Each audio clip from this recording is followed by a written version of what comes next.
Hi, this is Scott Montgomery talking to you guys again, and mostly I'm going to post this to the Facebook, my Facebook users. But anyway, what I wanted to do is, there's my daughter coming in here. What I wanted to do is I wanted to explain to you the financial crisis and the financial regulation that's going on today. I think the financial regulation that was passed today is absolutely a disaster, and the reason I say that is because they did not regulate what they needed to, which was the lending practices of Fannie Mae and Freddie Mac.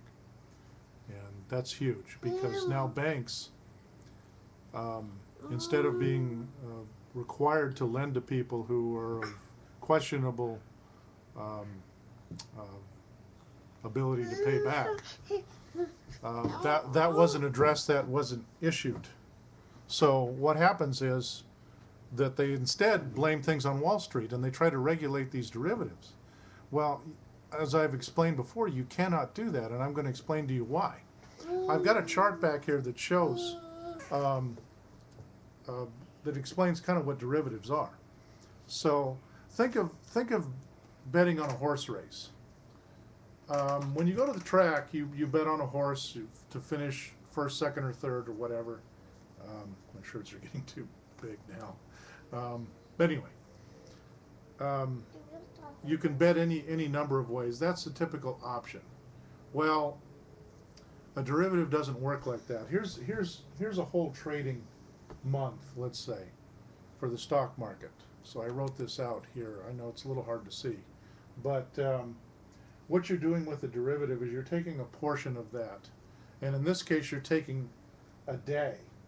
So in the course of a day, if you're going to be trading a derivative, let's say in this case the mortgage crisis, because that was the culprit, what people will do during the mortgage crisis is they see that it's starting to, the gains are starting to get smaller and smaller and smaller. So before they start to get smaller and smaller and smaller, they were buying these mortgages, and what they were doing is then they turn around and they sell them because you want to hedge. So you want to sell them at the price that you feel, before it starts to level out and fall. So what you do is you start to sell before the price gets to its apex. The minute it goes down to the bottom and it starts to uptick again, that's when you buy back. So you sell up here and buy down there. So to do this as a derivative, to hedge your bets. Now remember, I told you about the horse race scenario. What if you could bet on a horse race while the race was going on? Now normally, you have to bet, you put your bets in and then they start the race. Well, here with a derivative, you don't have to do that. You can bet while the race is going on. You can see as, then you can start betting. Now you can't take back your original bet, but you can bet based on what's going on while the race is taking place, and that's how derivatives work. And that's how the banks were able to hedge themselves and still retain money. And people think, well, that's illegal, they shouldn't be able to do that. Well, let me tell you something. If they weren't able to do that, and remember, they're selling to other investors who are also doing the same thing. The banks are both the buyer and the seller. I put a bunch of X's here to show. Here the bank sells, another one buys. The price climbs up to its apex, it starts to fall. So that other bank then sells while the other one buys back. So they're both doing this back and forth. And in the end, some of them make money, some of them lose money. But remember, this is one trading day. The next day it could be different, or the next week or the next month. So this is how they're hedging bets. Now when these banks are doing this, thank you, Claire, when these banks are doing this, they're not able to, or they're able to keep from losing an inordinate amount of money. Claire, stop it. So anyway, let me get in front of that.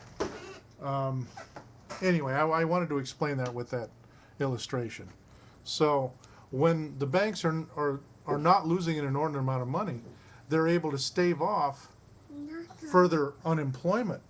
That's why unemployment is stabilized even under these bad economic times. The unemployment is bad, but it hasn't fallen any worse because the derivatives are keeping the economy the economy that is, the loans that are out there afloat.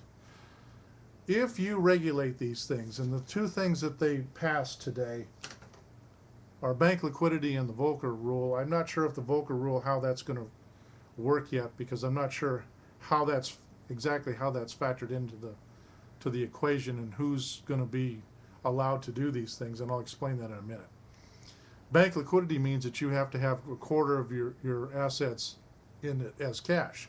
Well, as you can see, as you're trading during the day here, you can't tell from minute to minute if you're reaching that or not. You have to go back and track that in the past. And to go back and track these things, you literally have to freeze money. So in other words, you can't lend any money. The money you make off of these derivatives to float loans that or to keep loans out there that are out there now from drying up, you have to keep, the bank has to be able to generate cash, and that's how they've been doing it. If you dry that up, they're going to have to dry up their money, their loaning, and that's going to affect small and medium-sized businesses that stay afloat because of the cash reserves they get from loaning when they go through the bad economic times. Because a lot of small businesses are, especially the traditional businesses like agriculture or food or clothing or factory, a lot of these things are cyclical. And so there is a season where they do well, and there's a season where they don't do well. And when they don't do well, to retain employees, they have to rely on loans that they pay back when things are doing well, are going well. So we want to make sure that we don't dry up and cause a larger unemployment situation by trying to regulate these things, because you can't. It's just silly. As a matter of fact, I heard today that they're pulling the derivatives out of there, which means that the financial regulation is meaningless. The only thing that they're going to be able to do is pass this Volcker rule, which means that all the banks are not going to be able to do this anymore. The traditional investment banks like Goldman Sachs are still going to be able to do that. So they're going to be the only ones that are allowed to do it, which means they're going to be profitable. The rest of the normal banks like Wells Fargo, Bank of America, etc., and some of the smaller ones are not going to be able to do that. What is going to happen to those banks? Some of them may go under, and guess what? No more bailouts. They had passed that rule a couple days ago. So what does that mean? That means all those assets get liquidated. And that means that your note can be foreclosed on, or whatever. If a new bank buys it, they can set up new terms and force you and demand that you pay that back, which means it could cripple businesses even further.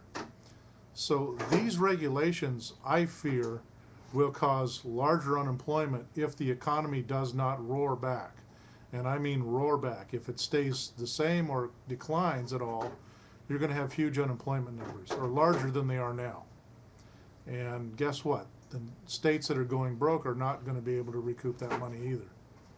So you might be looking at that's why people are saying we might turn into a Greece situation.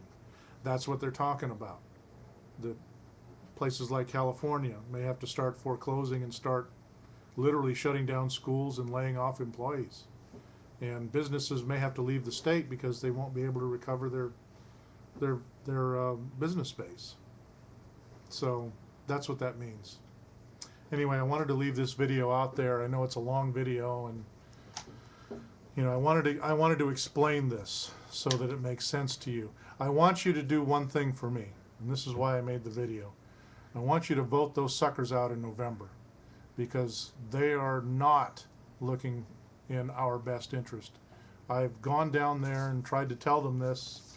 There are a variety of aides and people who work down there. They don't want to listen to me. So I'm just going to appeal to you, my Facebook friends, and a few others. Thank you.